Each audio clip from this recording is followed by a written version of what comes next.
수업하는 기본적으로 이야기, 스토리가 있는 1단계의 문학책 수업하는 방법을 좀 풀어봤고요. 우선 자 보시면 바빠 3단계는요. 기본적으로 두 권으로 구성되어 있어서 저희가 지금 계속 구성 얘기는 해드려서 구성 얘기를 좀 짧게 할 거고요.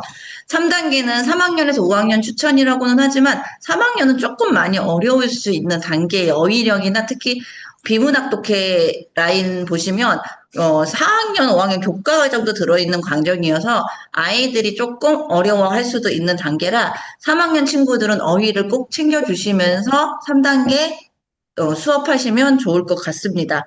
그리고 교과문계 지문으로 문학과 비문학이 구성되어 있는 건 저희 바빠가 동일하고요.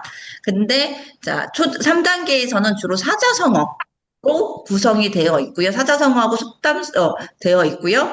그다음에 속담을 이용한 동화와 생활문, 교과, 과학과 교과 사이로 구성되어 있습니다. 우선은 제가 지문을 조금 비교해 드리려고 1단계 1호, 2단계 1호, 3단계 1호 첫 번째 거 이야기를 제가 하나씩 캡처 왔는데요. 지금 보시면 글씨 크기도 점점 작아지고 있는 거 보이실 거고요. 또 글밥의 양도 문단의 단락이 조금 더 길어지고 있는 걸 보이실 거예요.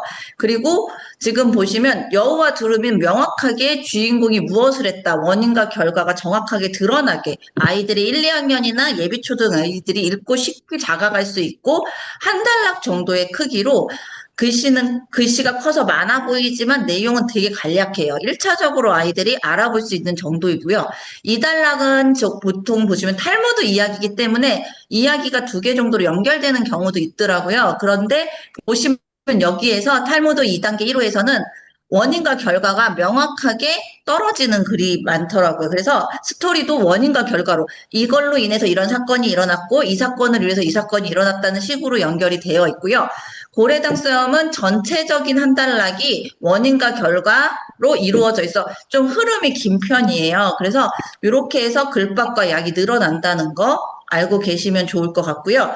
자, 구성은 동일합니다. 첫째 마당은 독해, 그 독해 마당으로 이루어져 있고, 둘째 마당은 사자성어 따라쓰기, 우리 맞춤법과 문법을 중심으로 이루어져 있습니다. 본 교재에서 세 페이지 정도, 그 다음에 익힌 교재 3페이지로 구성되어 있고요. 뒤에 둘째 마당도 동일하게 3페이지, 3페이지씩 구성되어 있어서 저는 이 지난 기본 교재를 메인 수업에 사용하고 있고요. 그 다음에 도약 교재, 익힘 교재는 서브 수업이나 숙제로 활용하고 있습니다. 자, 본교재 보시면 이렇게 본문 있고요. 문제가 이렇게 되어 있어요. 그래서 근데 본문의 내용은 글을 이해하거나 짜임을 이해할 수 있고 생활문이나 다양한 갈래의 글쓰기를 확인하실 수 있게 구성이 돼 있고 그 확인 문제가 들어가 있습니다. 특히 3번 유추 문제는 2학년 애들 2단계도 나와 있는데 조금 더 3단계가 앞에 정황을 생각해 봐야 흐름을 파악하고 본문을 이해해야 풀 수 있는 문제로 구성이 되어 있고요. 그 다음에 두 번째 걸음은 우리가 얘기하는 맞춤법을 중심인데 일석이조라든가 그렇게 한자랑 같이 되어 있어서 사자성어이기 때문에 저는 한자도 같이 노출을 해주고 있고요. 원래는 제가 한자를 쓰면서 활용이나 뜻을 아이들에게 음독을 하고 있는데 그 음독이 옆에 잘 해석되어 있어서 아이들이 읽으면서 한자도 다시 한번 확인할 수 있고 보시면 어떻게 내가 활용할 수 있는지까지도 워크지에 함께 되어 있습니다. 그래서 맞춤법, 그래서 문법을 중심으로 띄어쓰기와 맞춤법을 중심으로 사자성어를 이해할 수 있는 이야기인데 일반 생활문에 적용이 되어 있어요. 자, 보시면은 제가 이걸 해드렸는데 되게 궁금해 하세요. 제가 어떻게 수업을 하고 끊어읽기를 어떻게 하며 서술어를 어떻게 찾고 아이들에게 어떻게 이야기를 하는지. 그래서 우선 첫 번째 1독에선 제가 아이들하고 같이 끊어읽기를 같이 진행을 합니다. 이렇게 제가 같이 진행을 하고요. 그 다음에 2독부터 그래서 끊어읽기를 하고 제가 진행하고 한 번 더 혼자 읽기를 시켜요. 낭송으로 끊어읽기를 지켜가면서 읽게 시키고요. 두 번째는 아이들이 한 번 읽었기 때문에 이독을 하라 그러면 쓱 하고 지나가는 경우가 굉장히 많고 제대로 읽질 않아요. 소리 내서 읽는다고 해도 이미 다른 친구들이 있기 때문에 큰 소리를 읽지 못하고 제가 다른 걸 하기 때문에 옆에 단 친구 지도를 하게 되면 스킹이 못하는 경우가 많은데 그래서 저는 형광펜 이용한다고 했죠. 아이들에게 주어를 찾는 것보다 끝나는 어미를 찾는 서술어를 끝나는 각 문장에 생겼습니다. 그 다음에 호기심에 보았습니다라는 등 끝 마무리를 먼저 찾으면 되게 쉬워요. 아이들이 문장의 끝을 찾는 거라. 그래서 저는 형광펜으로 각 문장의 끝을 찾게 만들어 줍니다. 근데 3단계에서는 두 문장이 연결되어 있거나 그런 문장들이 있어서 끝이 명확한데 주어가 없는 경우는 있어요. 두 문장이 합쳐져 있어서. 그런데 우선 끝을 찾게 하고요. 그 다음에 3독에서 저는 끝을 찾았으면 생겼어요. 뭐가 생겼어? 그러면서 이 생긴 주인공을 찾게 해요. 그리고 말한 사람이 누구야? 라는 주어를 찾으면서 다시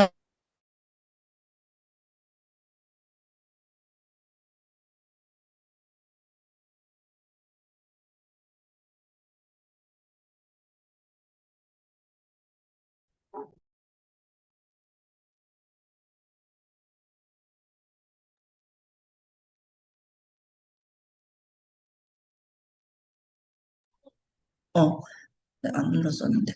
자, 그래서 정확하게 아이들이 목적을 갖고 글을 읽을 수 있게 지도를 해주고 있는 상황이고요. 그래서 보시면 의미단위 끊어읽기 하면서 의미로 읽히고 내가 읽는 훈련을 시키고 그 다음에 서술어를 찾고 문장의 서술어 끝나는 어미를 찾고 그 끝나는 어미 했으면 무엇을 했는지 누가 했는지 정확하게 찾을 수 있게 주인공 찾고 하는 목적을 세 가지로 나누어서 지문을 읽히고 있습니다. 그 다음에 자, 제가 그때 말씀드렸듯이, 자, 우리가 1단원은 이야기의 흐름을 파악한다고 했잖아요. 그래서 기본적으로 2단계까지는 누가 무엇을 결과 세 개를 구성으로 아이들에게 찾아보라고 얘기하면서 포스트잇이나 내용을 붙여주는데 이제 3단계 정도 오면 훨씬 더 문장, 누가 했고, 언제, 배경도 넣고, 그 다음에 무엇을 했는지, 그 다음에 결과까지, 이렇게 해서 네 가지로, 기본적으로 스토리의 구성 기본을 알려주고 있는 중이고요. 그리고 2단계나 1단계보다는 훨씬 더 문장이 길게 구성이 되고, 원인과 결과를 정확하게 한 문장에서도 찾을 수 있어야 돼요. 누가는 중심, 주인공이고, 언제는 배경이에요. 토요일 오후 무엇을 하다가 태권도를 가다가 그 다음에 어떤 일이 있었는지 사건이거든요. 무엇이 사건이에요. 그래서 덩치 큰 두 친구가 말싸움을 보고 호기심이 생긴 게 원인이고 그래서 깨돌이가 다가가게 된 거고 결과적으로는 그 큰 친구들의 싸움에 구경하다가 큰 친구가 물구덩이에 발을 굴러서 그 튀는 물에 도복이 젖어 울상이 되었다는 결과까지 해서 아이들이 정확하게 내용을 이해하면서 했는지 확인하는 거고요. 이 확인 스토리는 어디서 나중에 뒤에 보시면 저희가 문제풀이 들어갈 때 여기 자꾸 늦어지네요. 이렇게 되면 지문을 읽고 스스로 문제를 풀 때 저희가 코터치 해줄 게 하나도 없어요. 아이들이 1번 문제 빈칸 문장 속에서 읽으면서 의미 파악 어느 정도 했고요. 2번 같은 경우나 4번 같은 경우는 저는 풀고 나서 저렇게 본문에 답에 대한 근거를 체크하게 만들어주고 있어요. 보면 2번 같은 경우는 자, 말싸움을 벌이는데 가까이 가보자고 한 사람이 누구야? 라는 질문인데 아이들 그냥 답만 동그라미 치고 말거든요. 근데 답을 동그라미 친 다음에 2번에 1번에 본문에서 어디를 보고 내가 이걸 답을 찾았어? 라는 걸 정확하게 찾을 수 있도록 연결해주고 있고 본문에 표시하게 되어 있고요.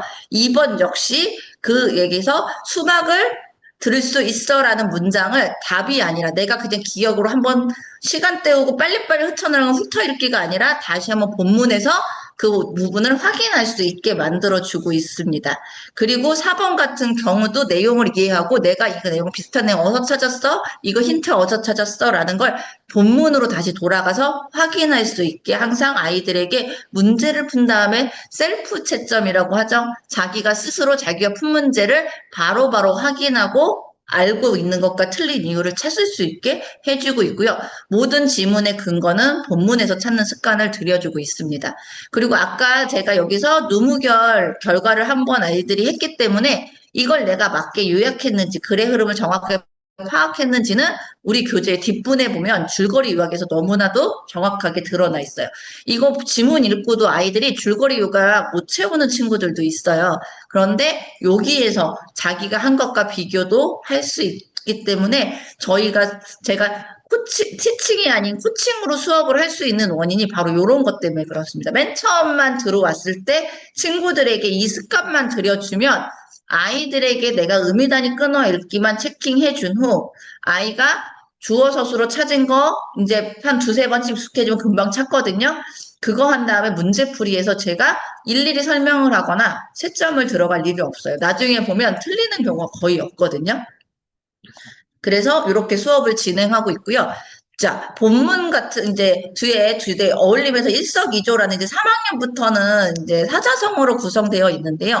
아이들이 뜻을 정확하게 이해를 못하는 경우가 많아요. 그래서 저는 우선 이 어머니, 엄마가 한자를 정확하게 아이에게 힘들면 진짜 저기 뭐 인지시키거든요. 알아들어. 그래서 한자가 음하고 뜻으로 이성되어 있는데 우리가 읽는 건 소리를 읽는 거라 소리 발음이고 그 글자에 대한 뜻이 있는데 이 뜻에 따라서 의미가 달라지는 것도 이해를 하기 때문에 저는 아이들에게 한자 모양을 쓰라고 애우라고는 하지 않아요. 하지만 한자를 유추할 수 있어야 된다는 얘기는 계속 해주고 있어서 일석이조라는 것도